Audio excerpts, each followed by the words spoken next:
반갑습니다. 우리 반갑게 인사 나누겠습니다. 반갑습니다. 네, 반갑습니다. 우리 속담에 웃는 얼굴에 침 못 뱉는다는 말이 있지요. 그래서일까요? 저는 예배 자리에 서면 더 웃는 것 같습니다. 혹시라도 예배자 나올 때 마음이 어려운 분이 있더라면 웃는 제 얼굴을 보고서라도 그 마음의 어려움들이 싹 사라지고 정말 은혜 자리에 갔으면 얼마나 좋을까 하는 개인적인 욕심 때문이기도 하겠지요. 그러나 더 궁극적인 것은 예배 자리에서 만나는 그 만남만큼 저에게 기쁜 만남이 또 어디 있겠습니까? 우리 오늘 이 시간 함께 서로 축복하며 인사 나눴으면 좋겠습니다. 주님의 이름으로 축복하고 사랑합니다. 네, 주님의 이름으로 축복하고 사랑합니다. 네, 오늘 드디어 우리가 사사기 강의 마지막 날입니다. 참 1년 가까이 저희가 사사기를 통해서 하나님께서 우리 주신 말씀을 함께 나누었는데요, 다음 주부터는 디모데 전서를 통해서 하나님 주신 말씀을 함께 나눌까 합니다. 우리가 사사기 보통 참 끝이 좋으면 모든 것이 다 좋다고 하죠.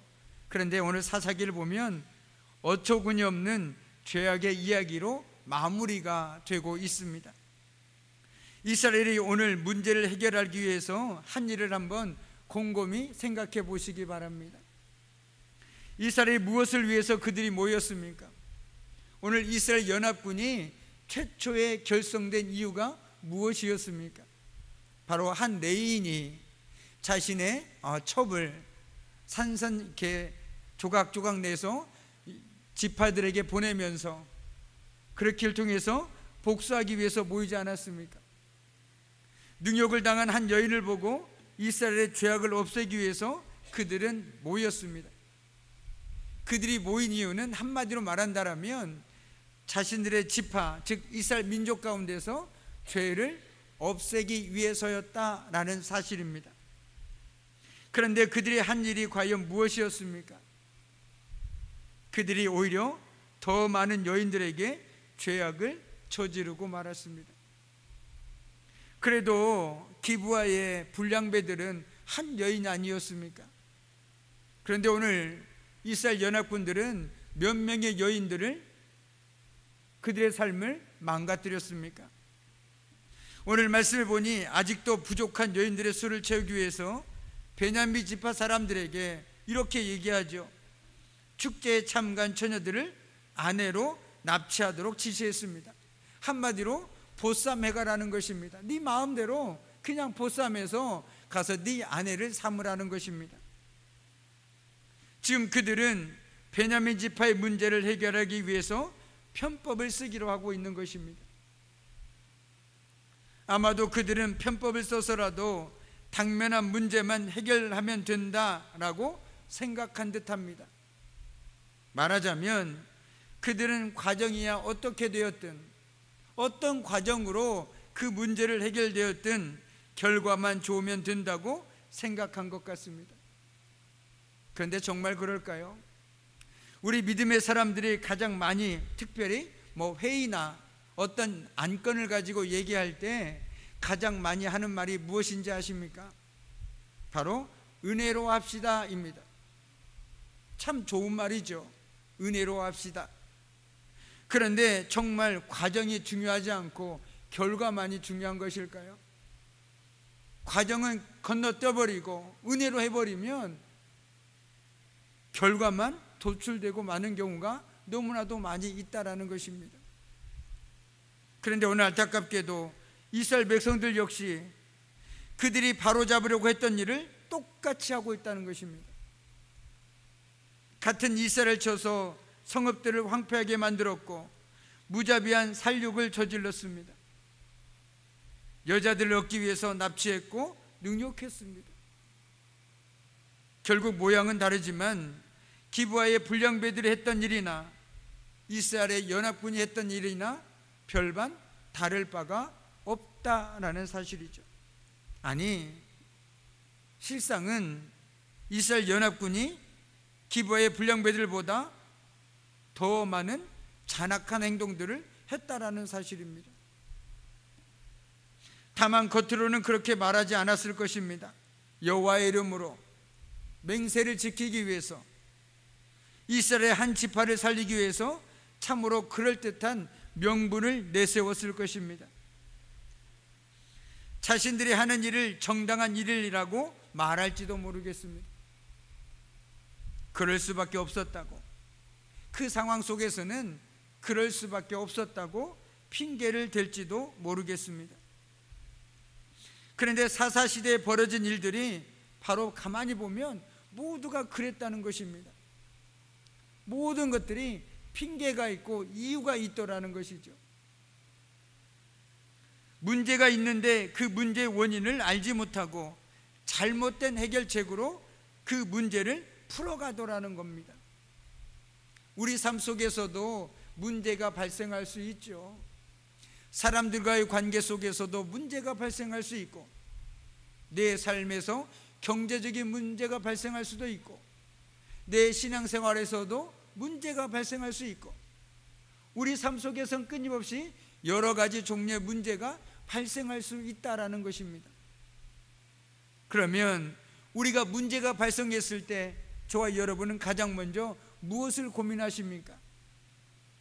과연 이 문제가 왜 일어났을까? 원인부터 찾지 않습니까? 그리고 원인을 찾고 그 원인을 해결해야 근본적인 해결이 이루어질 수 있다는 사실을 저와 여러분도 잘 알고 있는데, 오늘 이스라엘 백성들은 그것을 알지 못하는 것 같습니다. 무슨 말이냐면, 우리가 사사시대를 쭉 지켜보면서 일정한 패턴이 있던 것을 여러분은 기억하실 것입니다. 그들이 죄 가운데 있을 때 하나님께 구원을 요청하면 하나님께서 사사를 세워서 그들을 구원해 주셨죠. 그리고 또 살만하면 그들은 또 죄악의 길을 가게 되고, 또 고통 가운데 하나님께 부르짖게 되고 하나님께서 구원해 주시게 되고, 사사시대에서 근본적인 그들의 문제의 원인이 무엇인지를 분명하게 보여주고 있는 말씀이 바로 오늘 우리가 읽은 말씀, 사사기 21장 25절 말씀에 분명하게 기록되어 있다라는 것입니다.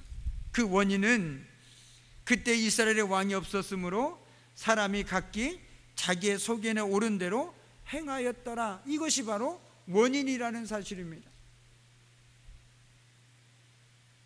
그러니까 그들의 문제는 하나님 중심이 아니라 철저하게 자기 중심이었다는 것이죠.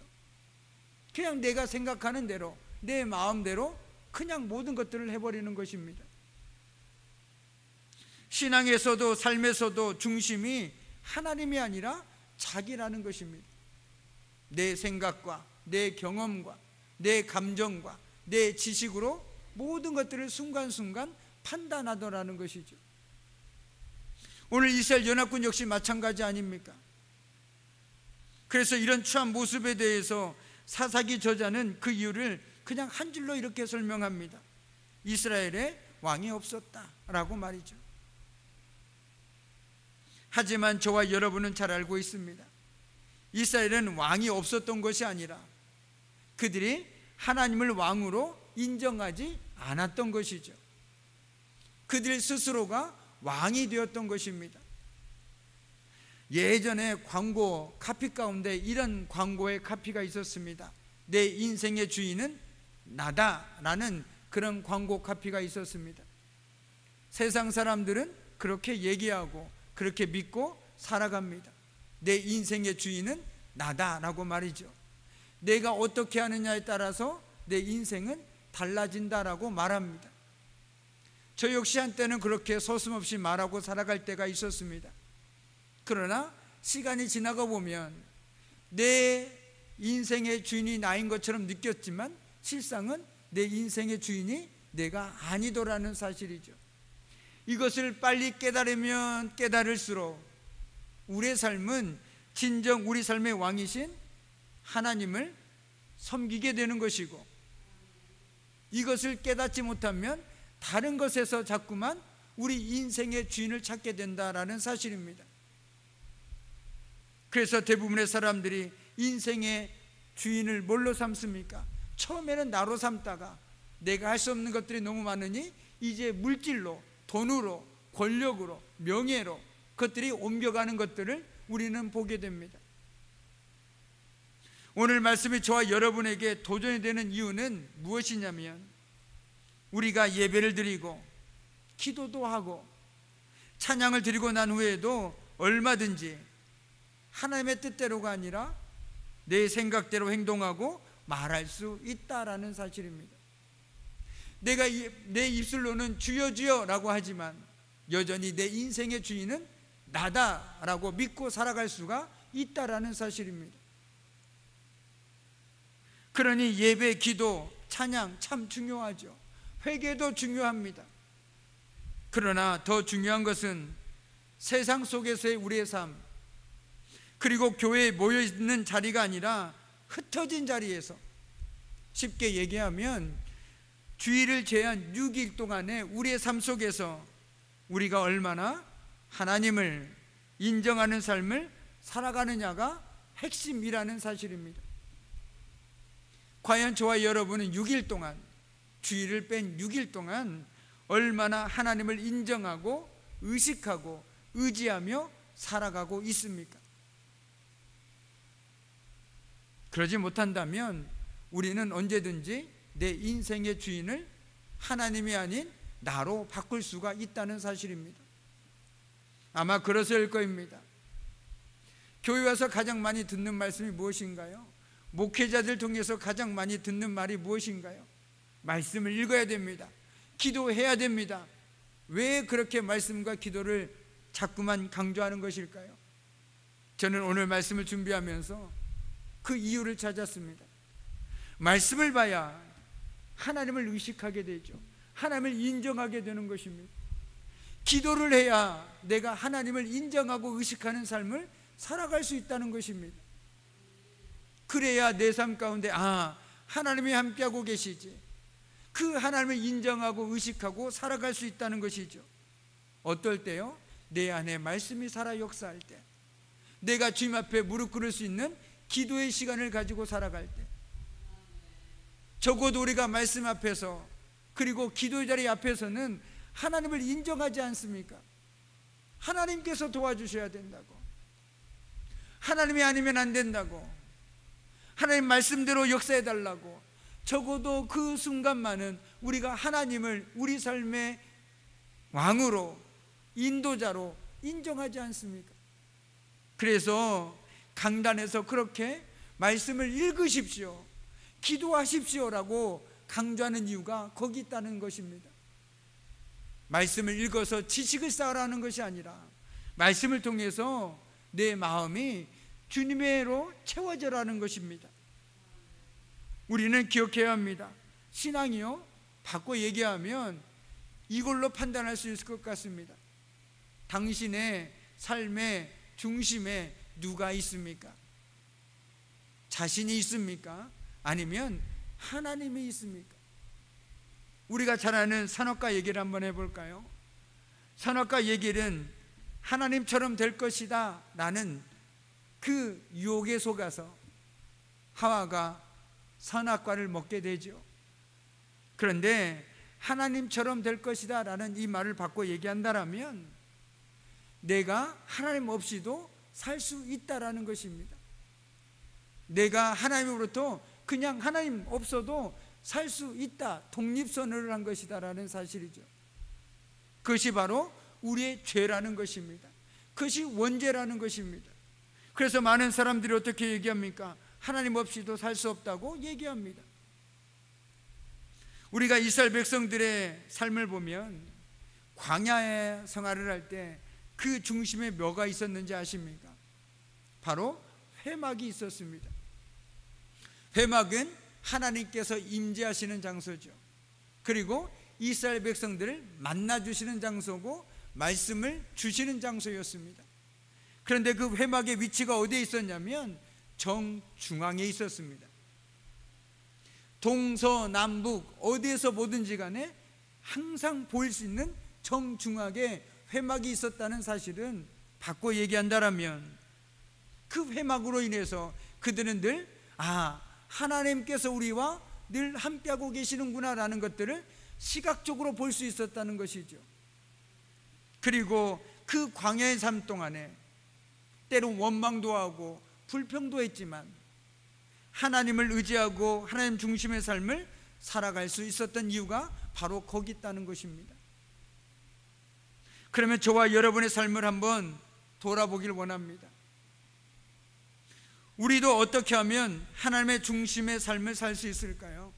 내 마음 중심에 하나님을 두고 살아갈 수 있느냐 묻고 있는 것입니다.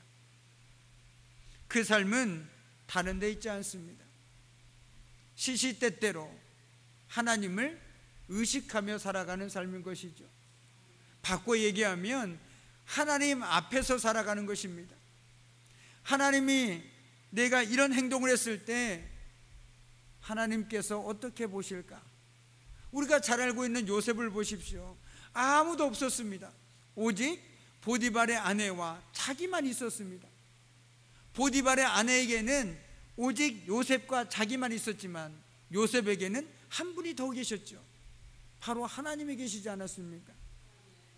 그래서 자기는 하나님 앞에서 자기는 그런 죄를 저지를 수 없다라고 하며 자기의 겉옷을 버리고 도망간 이유가 바로 거기 있다는 것입니다.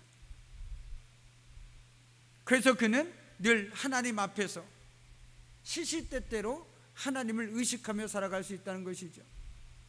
그런데 우리는 늘 기억 상실증을 갖고 있습니다. 조금만 분주해도, 조금만 다른 것에 관심을 가져도 하나님을 언제든지 잊을 수 있습니다. 그러면 어떻게 해야 할까요? 제가 이미 말씀드렸습니다. 내 삶을 말씀으로 채워야 하는 것이죠. 말씀을 읽고 또 읽고 먹고 또 먹어야 되는 것입니다. 그래야 하나님이 어떤 분이신지 알죠. 그래야 하나님께서 내 삶 가운데 함께 계심을 믿고 그 하나님께 내 삶을 온전히 맡길 수 있는 것 아니겠습니까? 그래야만 어떤 상황 속에서도 말씀이 내 삶의 등불이 될 수 있다는 것입니다. 캄캄한 골목길을 걸어가더라도 말씀이 내 인생의 등불이 되어서 그 캄캄한 길을 우리는 콧노래 부르며 찬양하며 걸어갈 수 있다는 사실입니다. 그러므로 우리들은 이스라엘 백성들이 빠진 죄악에 빠지지 않도록 늘 하나님의 말씀을 우리 마음에, 우리 삶의 중심에 두어야 하는 이유가 바로 거기 있는 것입니다. 그래서 제가 올 초에 우리 말씀 가까이 합시다, 기도의 자리 가까이 합시다, 목청 높여 얘기한 이유도 바로 여기 있다는 것입니다. 믿음은요, 신앙은요, 아무리 좋은 사람도 말씀을 멀리하고 기도를 멀리하면 언제든지 꺾일 수 있습니다. 왜냐하면 우리는 감정의 동물이 아닙니까? 그래서 성경을 뭐라고 얘기하냐면 하나님의 신실한 이야기, 바꿔 얘기하면 변함없는 하나님의 이야기와 변덕스런 이스라엘 백성들의 이야기라고 표현하기도 합니다. 맞지 않습니까? 하나님은 예나 지금이나 동일하게 늘 한결같은 모습으로 우리에게 다가오고 계시고 함께하고 계시는데 늘 우리는 변덕을 부리죠. 내 삶이 좋을 때는 할렐루야를 외치고 하나님밖에 없다고 얘기하지만 내 인생이 고꾸라질 때, 내 삶이 힘겨울 때는 원망하기도 하고 불평하기도 합니다. 이것이 바로 성경이 말하고 있는 우리들의 이야기고 이스라엘 백성들의 이야기라는 것이죠. 그러면 그 한결같은 하나님을 어떻게 만날 수 있겠습니까? 바로 말씀을 통해서 만날 수 있는 것입니다. 말씀은 양식 아닙니까? 믿음의 사람에게 말씀은 양식입니다. 밥 안 먹으면 죽습니다. 마찬가지로요, 믿음의 사람 말씀을 먹지 않으면 죽습니다. 그런데 우리가 밥을 안 먹으면 죽은 것이 보이잖아요. 아, 이 사람 살도 빠지고 팔이 해지고, 아, 이 사람 좀 몸 건강이 안 좋은 것 같다 보이기라도 하지만 말씀을 안 먹으면 나도 모르는 사이에 어느 날 갑자기 푹 꺼지는 것처럼 추락해버릴 수가 있다는 사실을 우리는 기억해야 된다는 것입니다. 그러면 오늘 말씀 속에서 우리가 어떻게 해야 하는지는 이미 말씀드렸습니다. 내가 하나님 중심을 두고 살고 싶다. 내 중심이 아니라 하나님 중심으로, 내 마음대로가 아니라 하나님의 뜻대로 살고 싶다. 그러면 하나님의 뜻을 알아야죠. 하나님의 마음을 알아야죠. 그래야 하나님 마음대로 살고 하나님의 뜻대로 살고 하나님만 믿으면 살 거 아닙니까? 그것이 어디에 나와 있습니까? 성경에 나와 있는 거 아닙니까? 말씀을 통해서 그래서 우리가 하나님을 깨닫게 되는 거 아닙니까? 그래서 저희가 새벽마다 예레미야를 묵상하고 있는데 거기에 보면 참 선지자와 거짓 예언자가 나옵니다. 둘 다 여호와의 말씀이니라 라고 선포합니다. 똑같은 하나님의 말씀이라고 선포하는데 우리에게 필요한 것이 무엇일까요? 분별할 수 있는 지혜가 필요하다는 것입니다. 어떤 것이 진짜 하나님의 말씀인지, 어떤 것이 진짜 하나님의 마음인지를 분별할 수 있는 지혜가 필요하다는 것입니다. 그래서 우리가 말씀을 늘 읽을 때마다 가장 먼저 구해야 할 것은 하나님 오늘 말씀을 통해서 내가 분별할 수 있는 지혜를 주고 하나님의 뜻을 깨달을 수 있는 마음, 하나님의 마음을 헤아릴 수 있는 그 마음을 달라고 기도하면서 말씀 가운데 나가야 되는 것입니다. 오늘 말씀도 마찬가지죠. 나하고 상관없는 말씀이야. 그 옛날 이스라엘 백성들의 이야기인데 나는 이렇게 살지 않아. 사실 따지고 보면 우리가 이 이스라엘 백성들보다 더 악한 삶을 살아가고 있고 어찌 보면 하나님 보시기에 더 안타까운 삶을 살아가고 있는지도 모릅니다. 우리가 늘 얘기하죠. 하나님의 뜻대로 살고 싶다. 그러면 하나님의 뜻을 알아야죠. 그래야 하나님의 뜻대로 살 거 아닙니까? 말씀을 가까이 하지 않는 사람은 결코 하나님의 뜻대로 살 수가 없습니다. 오늘 제가 말씀드린 것처럼 나의 삶의 중심에 무엇이 있는가, 이걸 바꿔 얘기하면 내가 무엇을 가장 신뢰하며 살아가고 있느냐라고도 바꿔 표현할 수 있을 것 같습니다. 쉽게 얘기하면 내 중심에 무엇이 있느냐, 바꿔 얘기하면 내가 인생을 살아가면서 무엇을 가장 신뢰하느냐, 이걸 물어보면 내 마음의 중심에 무엇이 있는지 보이게 될 것입니다. 알게 될 것입니다. 어떤 사람은 돈이 없으면 안 돼, 이 세상은 돈 없으면 안 돼 라고 얘기한 사람은 굳이 말하지 않아도 그 마음의 중심에는 돈이 자리하고 있다는 것을 우리는 알게 되는 것 아닙니까? 그런데 어떤 사람은 돈이 없어도 하나님만 있으면 된다라고 얘기하는 사람이 있습니다. 바로 그런 사람이 하나님을 마음의 중심에 두고 살아가는 사람이라는 것이죠. 저는 바랍니다. 저와 여러분이 정말 하나님의 은혜 가운데, 하나님의 도우심 가운데 내 삶의 중심에 하나님이 아닌 그것들을 비워내고 포기함을 통해서 오히려 하나님으로 채울 수 있기를 정말 주님의 이름으로 간절히 축복합니다. 그래서 내가 다른 것은 안 할지라도 늘 말씀과 기도로 깨어 있음을 통해서 내가 이 세상 살아가면서 다른 것이 아니라 오직 하나님만을 신뢰하며 살아갈 수 있는 저와 여러분이 되기를 주님의 이름으로 간절히 축복합니다. 아멘. 이제 말씀을 마무리 짓겠습니다.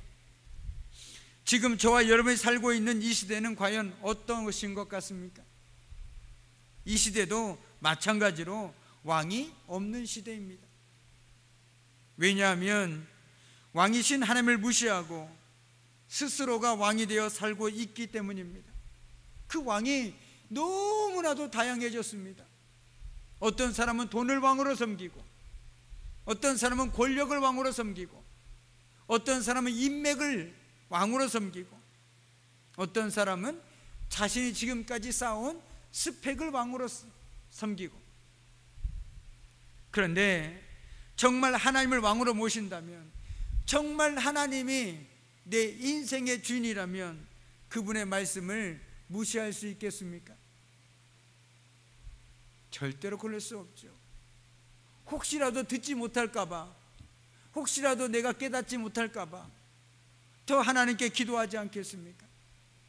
바라기는 저와 여러분이 다른 데 사로잡히지 마시고, 다른 데 마음 빼앗기지 마시고, 말씀에 사로잡혀서 내 마음대로가 아니라, 내가 봤을 때 옳은 대로가 아니라 주님께서 원하시는 대로, 주님께서 이끄시는 대로, 주님의 뜻대로 살아가는 저와 여러분의 복된 삶 되기를 주님의 이름으로 간절히 축복합니다. 아멘. 기도하겠습니다. 내가 누려왔던 모든 것들이, 내가 지나왔던 모든 시간이, 내가 걸어